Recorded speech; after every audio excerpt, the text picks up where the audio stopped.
The training process for a young child to become one of the renowned Unsullied, explained in the third book, is one of the darker parts of the story. Crazy to believe there wasn't a single mention of this slave army in the first 2 books, because they are arguably the strongest military force in this world, a group that even the Dothraki fear and respect. They enter the story when a concerned Jorah Mormont convinces Dany to sail to Astapor instead of Pentos, where her old ally Illyrio asked her to return for her safety. Jorah distrusts everyone around her and believes the Unsullied, if they could afford them, are her best bet at surviving all the assassination attempts from the Lannisters or Warlocks, or whoever else want her and her dragons out of the picture. But the few Unsullied Dany had previously seen who were serving Illyrio did not live up to their reputation. Illyrio, being a wealthy man of influence in the city of Pentos, was able to purchase at least 100 Unsullied from Astapor's slave masters to protect himself. Dany personally observed them closely during her stay at his massive home, and when Jorah makes his argument, she replies, "Why should I want Unsullied? They don't even ride horses, and most of them are fat."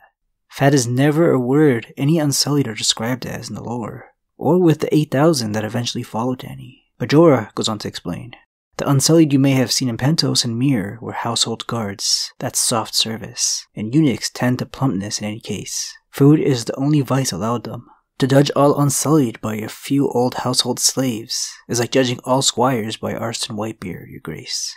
Do you know the tale of the 3,000 of Qohar?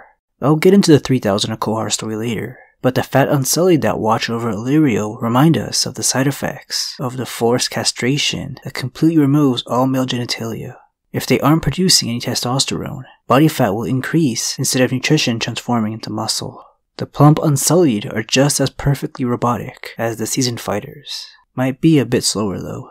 Jorah wins Dany over by giving her the history lesson of the 50,000 strong Dothraki horde failing to best the hired 3,000 Unsullied 400 years back, when Essos was an even more dangerous place.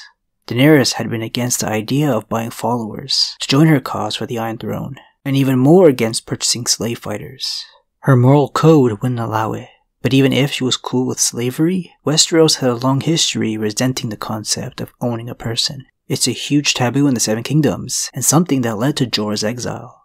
Desperate for money in order to please his noble wife, Jorah thought he could sell some people caught poaching on Bear Island. His liege lord in the north at the time, Ned Stark, caught wind of this and sailed to Jorah's island to execute Jorah himself for the crime of slaving. So Jorah isn't exactly opposed to the custom. With things getting desperate for Dany and her small group with no goal of their own, she hears Jorah out. Dany knew how impressive the Dothraki are, a lifestyle dedicated to savagery. If the Dothraki fear and respect the Unsullied, they are worth the trip to Slaver's Bay.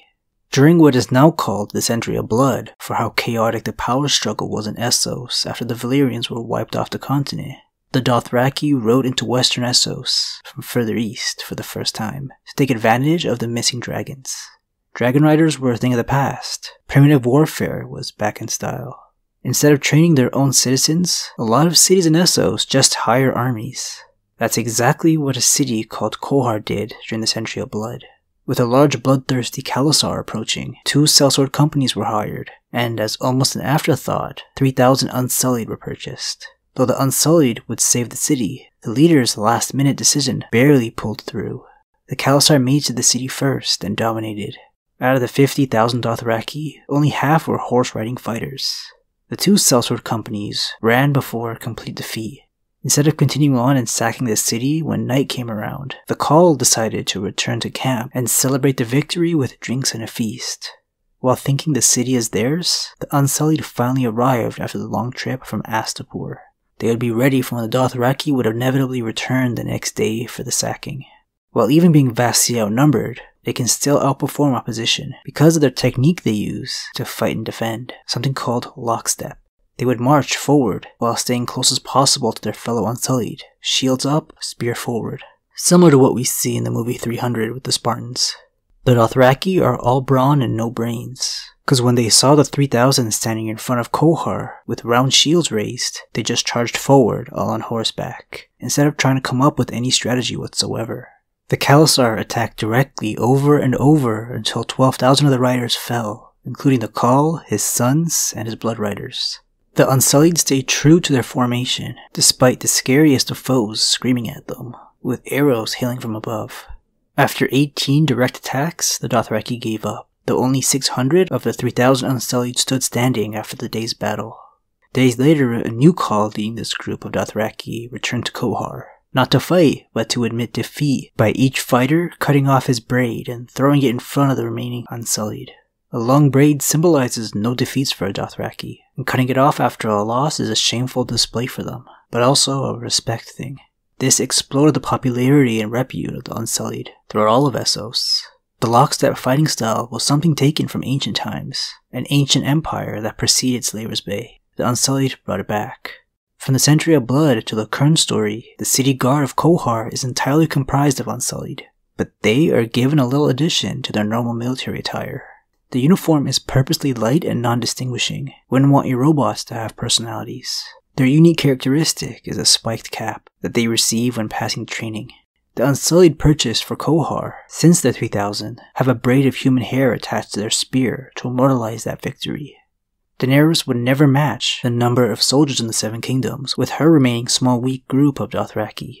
The Unsullied are proven to come out on top while even outnumbered. The story of the 3000 of Qohar is all she needed to hear to change her course of plans. When they dock at Astapor, the chapter quickly delves into how a slave child becomes an Unsullied. Dany asks the slave master responsible for selling the Unsullied how they are trained. He replies, under the belief she can't understand High Valyrian. Are all Westerosi pigs so ignorant? He complained. All the world knows that the Unsullied are masters of spear and shield and short sword. Inform the savages that we call this obedience. Others may be stronger or quicker or larger than the Unsullied. Some few may even equal their skill with sword and spear and shield. But nowhere between the seas will you ever find any more obedient. Daenerys begins to observe their blank faces. Many different races from all over this world, but they all look the same to her. Stone faces and stone eyes, only looking forward. More than half had the copper skins and almond eyes of Dothraki and Lazarene, but she saw men of the free cities in the ranks as well, along with pale Carthene, ebon-faced Summer Islanders, and others whose origins she could not guess. They even sell their own kind. It should not have surprised her. The Dothraki did the same when Khalasar met Khalasar in the Sea of Grass. The slave masters had no preference when it came to ethnicity. As long as a small child around the age of 5 in the slave market looks physically promising enough, they are brought into the training system. The boys are cut, meaning they will never be as strong as a whole man, so that needs to be made up for with discipline, and then given a puppy to look after. In a year, after spending every moment with their pet, they are required to strangle the dog themselves. Any who cannot are killed and fed to the surviving dogs. The slave masters believe it makes for a good lesson in complete obedience.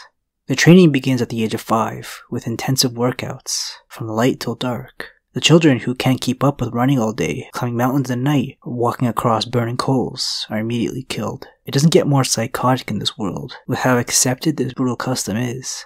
After years of the rigorous routines, around the age of maturity, to win a spiked cap and become an Unsullied for sale, they have to go to the slave market with a piece of silver to find a newborn and kill it before its mother's eyes.